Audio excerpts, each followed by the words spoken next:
Welcome to the Royal Road School of Carmelite Prayer. St. Teresa of Avila tells us that the divine path of Carmelite or silent prayer is the royal road to heaven, and that those who travel it will be given a great treasure. A link to the Praying with Teresa of Avila website has been provided below to enable you to easily find today's presentation, Love for Love, the Life and Works of Teresa of Jesus, Part 2 of 4. The website provides all the simple tools that you need to develop your own practice of Carmelite or silent prayer, along with complete course materials to start your own school of prayer in your parish or in your community. Topic 5. In the Monastery of the Incarnation, Novitiate. The house that in her childish reflections preferred over the Augustinians because a dear friend lived there, Juana Suarez, the blood sister of her teacher Marie Bricino, was the Carmelite Monastery of the Incarnation. It also had a number of other material advantages that could prejudice a receptive disposition. Its magnificent location, its beautiful, spacious buildings, its expansive garden, through which flowed clear streams. But these earthly motives were no longer decisive. In spite of my preference, said Teresa, for the monastery where my friend lived, I felt ready to enter some other one should I have had the hope of serving God better there, or should it have been my Father's wish, for I was seriously seeking the salvation of my soul and placed little value on quiet living. So it was clearly God's mysterious grace guiding her that gave her the inner certainty of where to direct her steps. The Order of the Most Blessed Virgin of Mount Carmel, to which Teresa now belonged, already looked back on a long and glorious past. It revered as its founder the prophet Elijah, who led a hermit's life of prayer and fasting with his disciple in the caves of Mount Carmel. When his prayer freed the land of Israel from a drought that had lasted for years, then, according to the order's legend, in a little cloud that signaled the saving rain, his prophetic vision recognized the image of the Virgin who would bear God. She who would bring grace. He is said to have been the first to revere the Mother of God, and the first shrine to Mary is said to have stood on the lovely heights of Mount Carmel. During the time of the Crusades, the hermits of Mount Carmel were organized as an order. At their request, Patriarch Albert of Jerusalem gave them a rule for their order around 1200. In solitude and silence, they were to meditate on the law of the Lord day and night, to observe strict fasts as of old, and to obtain what they needed to live by the work of their own hands, as the Apostle Paul exhorted. The persecution of religious by the Muslim conquerors of the Holy Land led to the transplantation of the order to the West. Here the destiny of other orders at the beginning of the Middle Ages befell them also. The strict discipline of old gave way to a certain mitigation. Pope Eugene IV moderated the original rule, and the first women's monasteries of the order were founded in the 15th century on the basis of these moderated regulations. They also were observed at the Monastery of the Incarnation. It had only been in existence for a few decades before Teresa entered, and one could not accuse it of abuses. The existing regulations were being followed. Nuns of deep piety and of exemplary conduct lived there, but there was scarcely a trace left of the strong spirit of the original Carmel.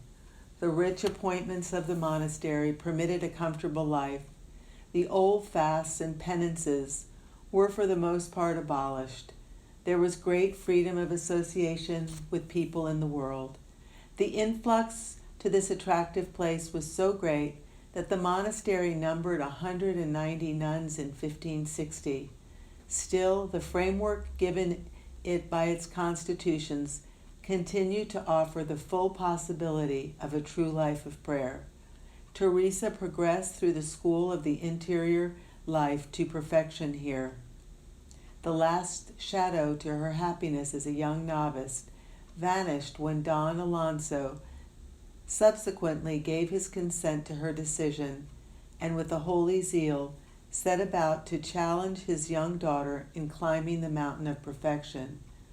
Doing so, in fact, under her direction, she took up religious life with the same determination with which she had left her father's house, eagerly turned to prayer, the practices of obedience and sisterly love. The reward was superabundant. If Teresa's resolute decision had been based mainly on the fear of God's judgment and on concern about her eternal salvation, these original motives soon receded in the face of God's love blazing up powerfully. At the same time as I put on the holy habit, God showed me his preference for those who constrain themselves in his service.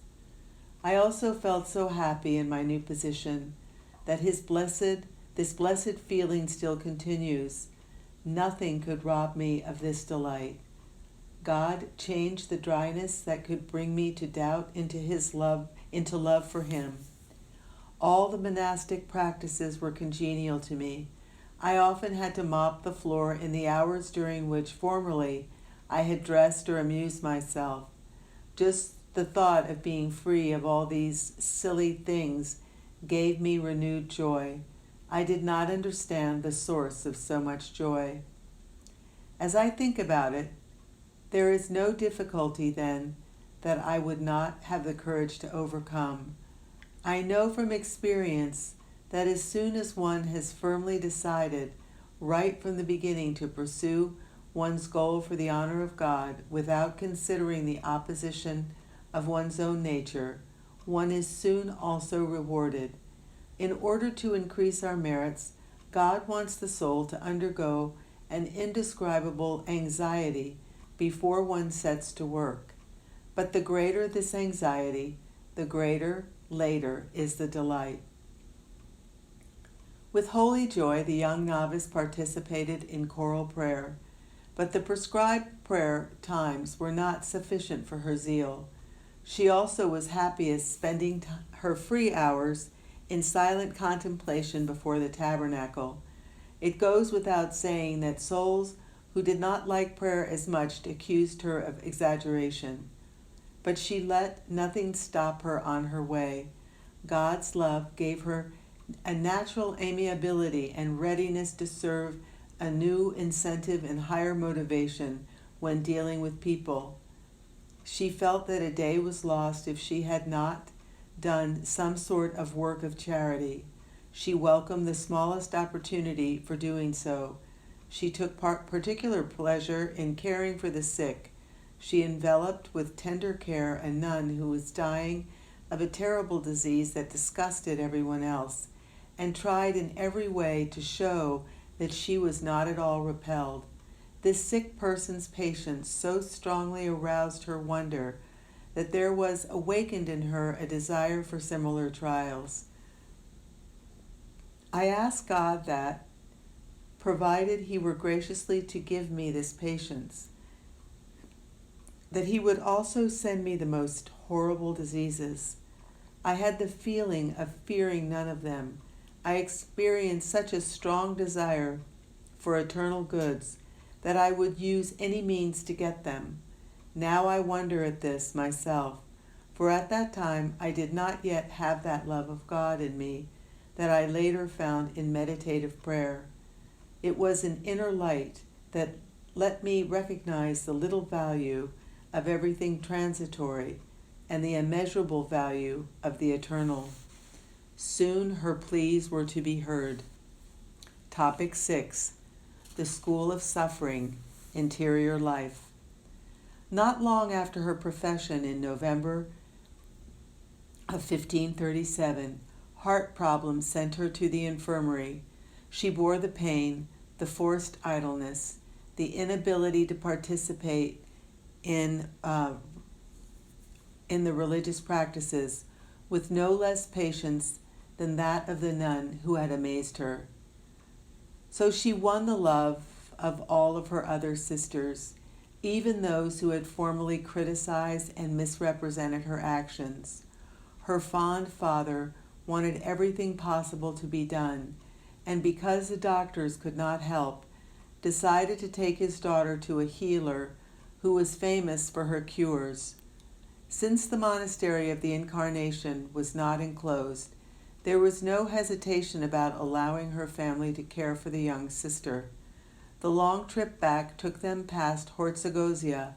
Pedro Sanchez gave Teresa a book, The Third Spiritual Alphabet, by Father Francisco de Osuna, about the prayer of recollection, which was soon to become her guide.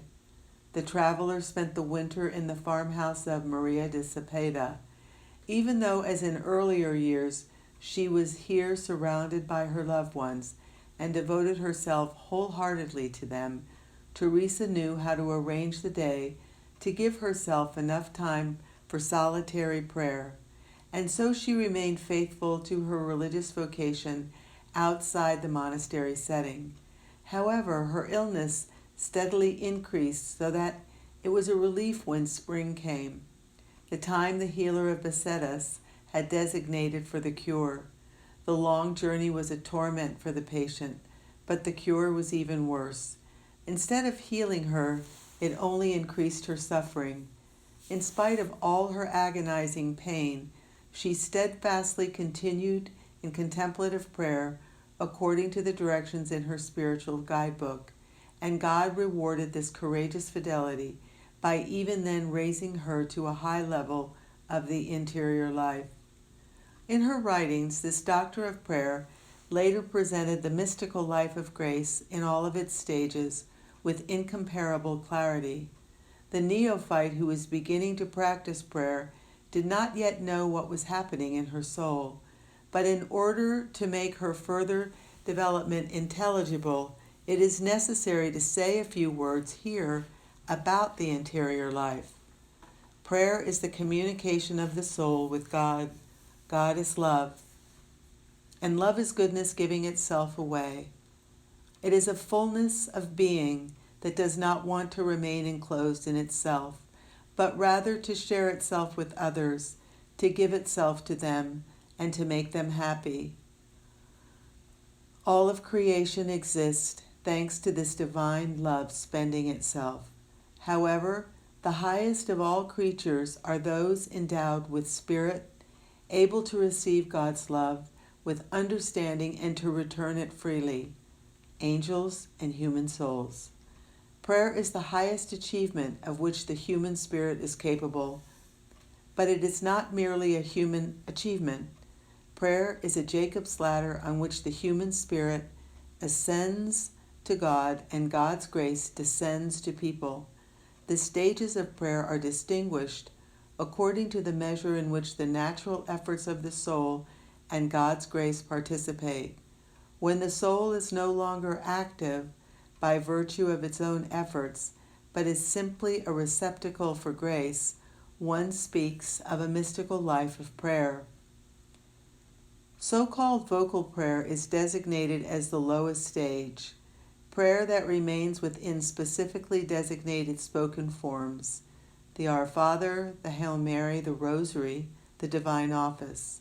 Of course, vocal prayer is not to be understood as simply saying words. If the mere words of a prayer alone are said without the soul's raising itself to God, this is only an outward show and not real prayer. The designated words, however, support the spirit and prescribe to it a fixed path. Meditative prayer is one stage higher. Here, the spirit moves more freely without being bound to specific words. It immerses itself, for example, in the mystery of the birth of Jesus. The Spirit's imagination, fantasia, transports it to the grotto in Bethlehem, seeing the child in the manger, the holy parents, the shepherds, and the kings. The intellect ponders the greatness of divine mercy. The emotions are seized by love and thankfulness. The will decides to make itself more worthy of divine love. This is how meditative prayer involves all the soul's powers, and when practiced with faithful persistence, can gradually remake the whole person. However, the Lord has yet another way of rewarding fidelity and meditation, by elevation to a higher manner of praying. St. Teresa calls the next stage of prayer the prayer of quiet or the prayer of simplicity. Various activities are replaced by a recollection of spiritual energies. The soul is no longer in a position to reflect intellectually or to make definitive decisions. She is completely engaged by something she cannot avoid, the presence of her God who is close to her and allows her to rest in him. While the lower prayer stages are accessible to every believer by human effort, albeit aided by the grace of God, we are now standing at the border of the mystical life of grace that cannot be entered by virtue of human energy, for here only God's special favor grants admission. If the perception of God's presence is already something which totally captivates the soul and gives it a happiness incomparable to any earthly happiness, then this is greatly surpassed by the union with the Lord, which at first is usually granted to it only for a very short time. At this stage of mystical favor, many events occur that are also outwardly recognized as extraordinary, ecstasies and visions. The energy of the soul is so attracted by the supernatural influence that its lower faculties, the senses, lose their effectiveness entirely. The soul no longer sees or hears anything. The body no longer feels pain when injured, and in some cases becomes rigid like someone dead. But the soul lives an intensified life as if it were outside the body. Sometimes the Lord himself appears to it in bodily form, sometimes the Mother of God, or an angel or a saint. It sees these heavenly forms as if through bodily perception, or also in imagination, or its intellect is supernaturally enlightened and gains insight into hidden truths. Such private revelations usually have the purpose of teaching souls about their own condition or that of others, of confiding God's intentions to them, and of forming them for a specific task for which God has selected them. They are seldom absent in the lives of saints, though they by no means belong to the essence of holiness. Usually, they only appear during a certain phase and later vanish. These souls, who have been sufficiently prepared and tested by repeated transitory union with him, by extraordinary illuminations, and at the same time through suffering and various trials, the Lord wishes to bind himself to them permanently. He enters into a covenant with them that is called spiritual betrothal. He expects them to put themselves completely at his service. At the same time, he takes them into safekeeping, cares for them, and is always ready to grant their requests. Finally, Teresa calls the highest stage of blessedness spiritual marriage. The extraordinary events have now stopped, but the soul is constantly united with the Lord. She enjoys his presence even in the midst of external activities without being hindered in the least. The saint had to go through all of these stages during a development that took years before she could account for them herself and give others advice. but the beginnings were during that time of greatest bodily suffering. It pleased the Heavenly Master to deal with me with such love that he gave me the prayer of quiet, but he often also raised me up to that of union.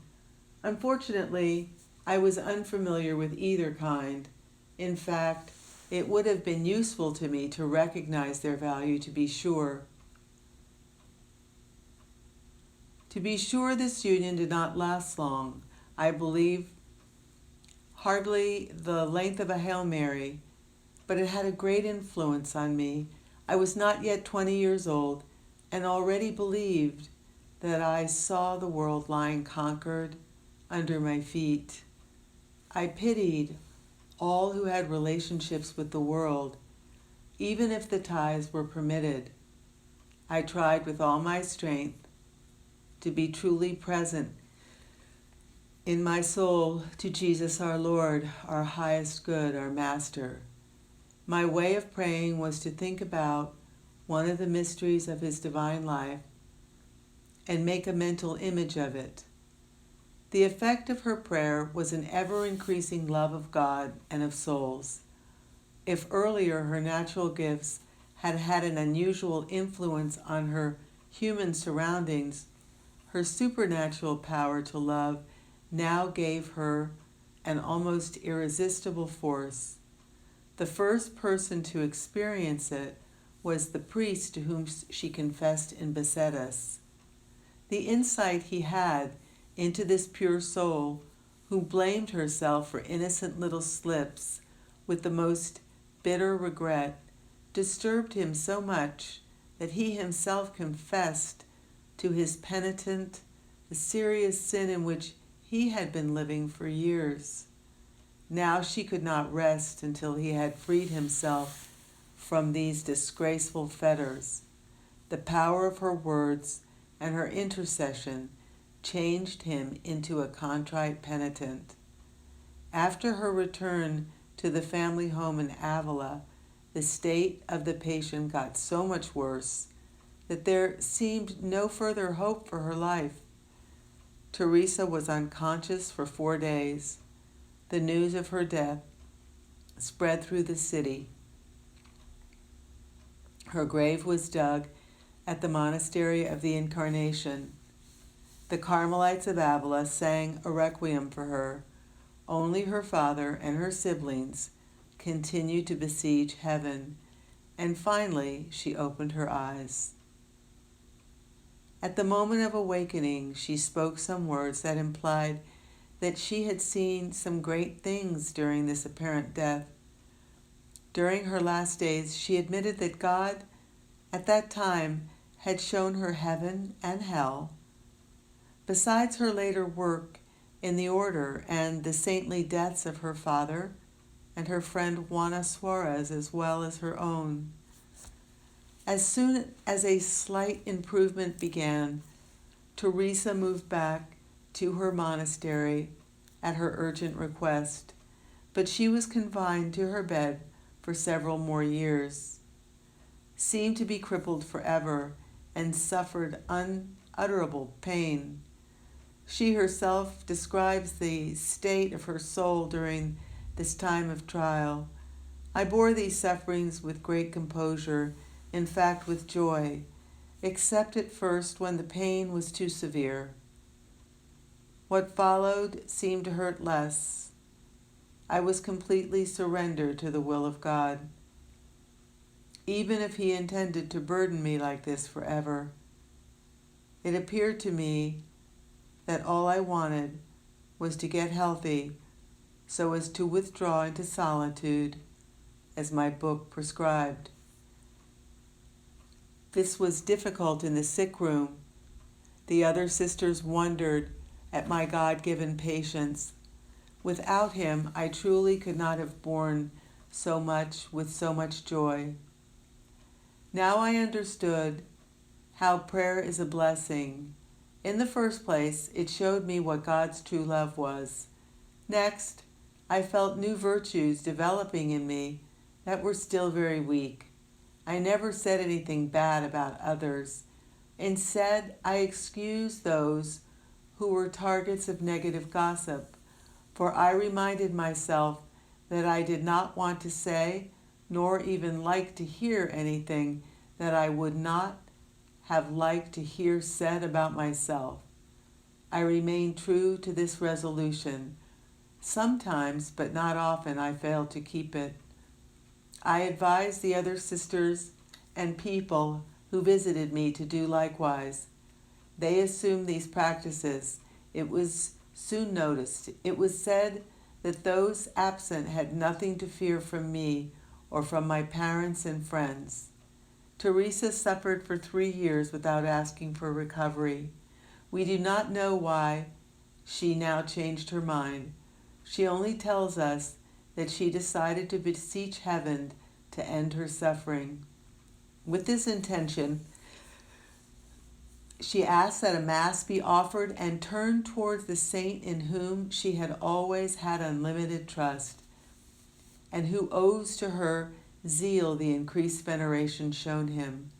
I do not know how to think about the Queen of Angels, about all her pains and cares with the little child Jesus, without thanking Saint Joseph for the dedication with which he came to the help of both of them. She ascribed her healing to him. Soon he came to my rescue in very obvious ways. This most beloved Father and Lord of my soul quickly freed me of the weakness and suffering to which my body was consigned. I don't recall that he ever denied me anything. Saint Joseph permitted his power and goodness to me to become evident. Through him, I regained my strength. I stood up, walked, and was free of the paralysis. Topic 7. Infidelity. Teresa's generous heart was certainly determined to dedicate the life that had been given to her anew entirely to the service of her beloved Lord. She had no idea that her recovery was to result in dangers, and that when she left the solitary sick room, there was to be an end for a long time to her excursions among the heights. In fact, that she was to lose again all that she had gained. My great misfortune was that I found myself in a monastery without an enclosure. Doubtless the dear nuns could be pleased with the freedom and remain innocent, but I, weakness itself, would have found it the way to hell, had not God, with particular grace, saved me from this danger. It was understandable that relatives and friends joyfully welcomed her whose life had been restored, that she was often called into the speak room, that her lovableness, her animated spirit, her exceptional conversation ability delighted these visitors and drew them to come again and again. All research has concluded that Teresa's association with people in the world, on which she herself looked back with the most bitter repentance for her entire life, was entirely pure and in no way a relapse into worldly frivolity. She had a healthy influence on her visitors, and during this time also spoke about nothing more eagerly than divine things. Nevertheless, her remorse is understandable, because association with people diverted her from her association with God. She lost the taste for prayer, and once she had gone this far, she no longer even thought herself worthy of such a grace. Under the pretext of humility, I was afraid of prayer and meditation. I said to myself that as the most imperfect of persons, it was better for me to do what everyone else was doing and to limit myself to the prescribed verbal prayers. In my condition, which was more suited to the company of the devil, I did not want to pursue so much intimacy with God. I was also afraid of deceiving the whole world. During this time, Teresa impressed the other sisters as a thoroughly first-rate nun. In spite of my youth and many relationships to the world, people saw how I sought solitude for reading and for prayer. I often spoke of God. I was fond of having the image of the Savior painted in various places. I had a special place to pray and carefully decorated it with all that could stimulate devotion. I never spread malicious gossip. And all that took place without appearing at all calculating, for I really hated pretense, empty honor, and I believe, God be praised, that I never thus offended him. As soon as self-love stirred in my heart, I was so remorseful that the devil lost and I won. But the Lord wanted more from her. One day, while I was talking with someone with whom I had recently become acquainted, God gave me to understand that such acquaintances were not suitable for me, and illumined me in my darkness. Our Savior Jesus Christ appeared to me as sad and serious, and declared how much I was distressing him. I saw him only with the eyes of my soul, but much more clearly than I could have seen him with the eyes of my body. His image impressed me into my spirit so deeply that even now, after more than 26 years, it is not erased. Seized by anxiety and confusion, I no longer wanted to receive this person.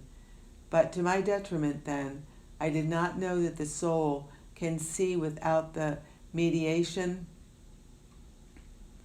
of physical eyes. The devil used my ignorance to tell me that this was impossible. He told me that the vision was a delusion, a machination of the devil. But deep in my heart, I still had a secret feeling that I had seen God. But since this did not correspond to my inclinations, I tried to deceive myself. I did not dare to speak with someone about it. People told me that it was not bad to welcome this person.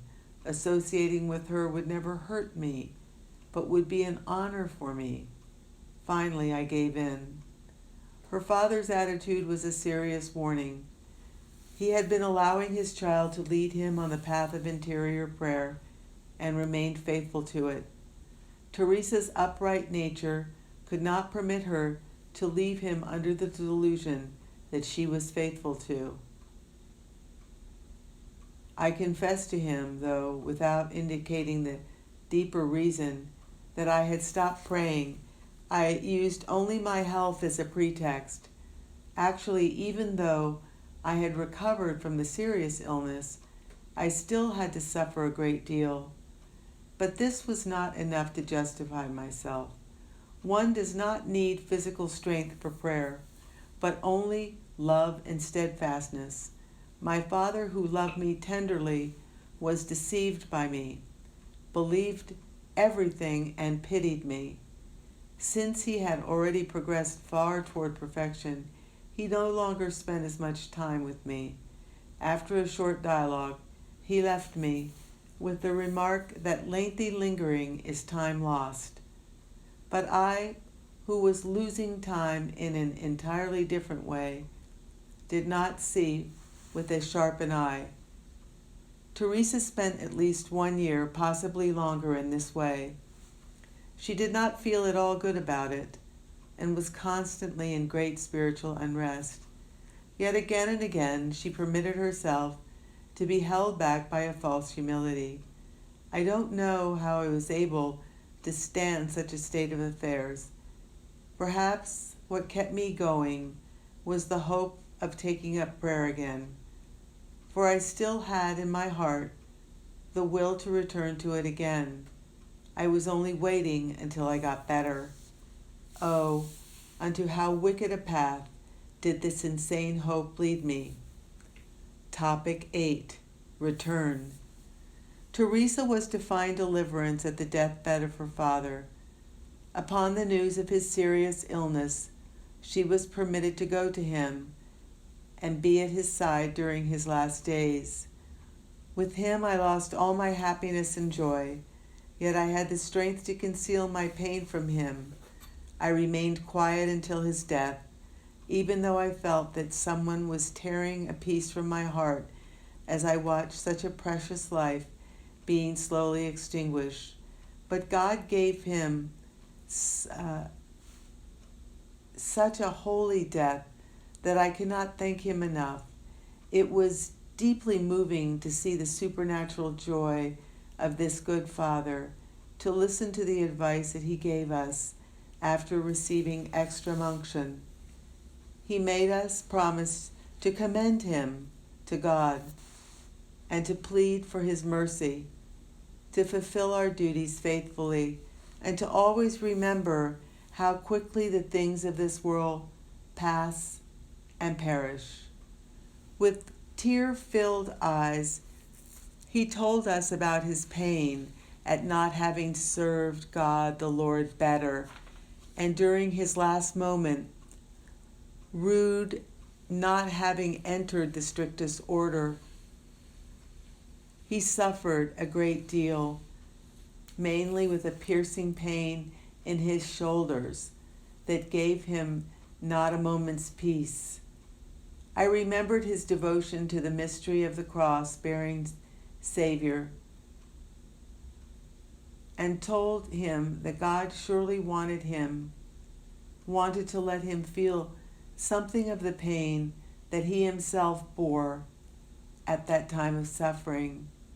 This thought gave him such comfort that there no longer came the slightest complaint from his lips. He lay unconscious for 3 days. However, to our great surprise, on the day of his death, God returned him to consciousness, and he remained conscious to the end. In the middle of the creed, which he himself was praying with a clear voice, he gently gave up his spirit. At the same time, his features became supernaturally beautiful. He seemed to be resting in the peace of the angels. It seemed to me that he indeed became their brother at the moment of his death because of the purity of his soul and conscience. The confessor from the Order of St. Dominic told us that he believed that our Father had gone straight to heaven. This Dominican, Father Vincent Barron, made a deep impression on Teresa by the way which he assisted the dying man. She asked if she could confess to him and gave him complete insight into the state of her soul. Contrary to all others before whom she had up to then accused herself, he recognized at once what she needed and advised her to take up prayer again. I obeyed, and since then, I have never given it up again. But what followed now was not an undisturbed peace, but rather years of spiritual struggles. This life that I was leading was very difficult because, in light of prayer, I saw errors newly illuminated. On the one hand, God called me. On the other, the world flattered me. Oh my God, how could I describe all that your compassion did for me during those years, or this battle that your love waged against my ingratitude? How am I to find the words to enumerate all the graces that led my spirit by means of deep rest to the enjoyment of your blessing and your consolations? Oh, my Redeemer, it is really true that you knew me. You knew how to punish me in the tenderest and severest way, in that you rewarded my errors with good deeds. My character made me suffer a great deal more when I received blessings after my failures instead of punishment. In an affliction, I would at least have recognized a justified punishment.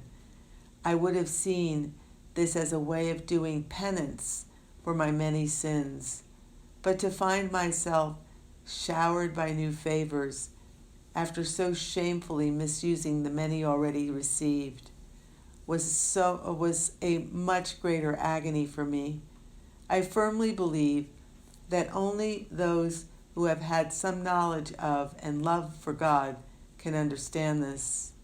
Most souls favored by such graces experience that the interior life usually takes this course. God first draws them to himself by letting them enjoy the supernatural happiness of his beneficent presence, but then he tests their fidelity by taking all joys away from them and letting them languish in dryness. For 3 years, I was so often concerned less with God and good thoughts than with the desire for seeing the end of the hour of prayer. I listened for the bell to finally ring. I would have preferred the most severe penances to the agony of being recollected at the feet of the Savior. The battle I had to endure with the devil and my wicked inclinations to make myself go to the oratory is indescribable. As soon as I had entered, a deep, deadly sadness came over me, and it took all my courage to conquer myself and give myself to prayer. Finally, God sent me help, and even if I had to force myself, I more often enjoyed consolations than on the days when I was in a better mood. The saint endured these struggles for 14 years without ever wavering in her faithfulness. Holy Week of the year of 1554 brought her release. One day, as I entered the oratory, I saw before me an image of the Savior that someone had placed there for an upcoming feast day. The image showed our Divine Master covered with wounds and with such a peaceful expression that I was moved by it. More than before, I apprehended what the Savior had suffered for us. At the same time, I experienced my own lack of thankfulness so bitterly that it seemed my heart would break. I fell at the feet of my Divine Master, and through a stream of tears pleaded with him to give me the strength not to offend him anymore. I called on the presence of the Holy Magdalene, whom I already loved fervently and whose conversion I revered. She came to my help. Without trusting my good intentions, I put my whole trust in God. If I still remember this correctly, I said to him I would not get up until he had heard my plea, and I knew for certain that he wanted to grant it. For on that day, true life began for me, and I never stopped improving. Soon afterward, this operation of grace was reinforced by a second similar one. Someone gave me the Confessions of St. Augustine. God granted this, for I never thought of requesting it, nor had I ever read it. I had hardly opened the book than I thought that I saw myself in it. With all my strength, I commended myself to this great saint. I had always loved him very much, first because the monastery in which I had been raised followed his rule, and secondly, because he was a poor sinner for a long time. I believed that because God had forgiven him everything, I also could receive forgiveness. I cannot describe what happened in my heart when I read the description of his conversion and followed him into the garden where he heard the voice of heaven. It seemed to me as if God were speaking to me. Overcome by regret, I remained dissolved in tears for a long time. The Lord be eternally praised. He led me from death to life again. My renewed strength made me recognize that he had heard my call and that my tears led him to have mercy on me. Amen.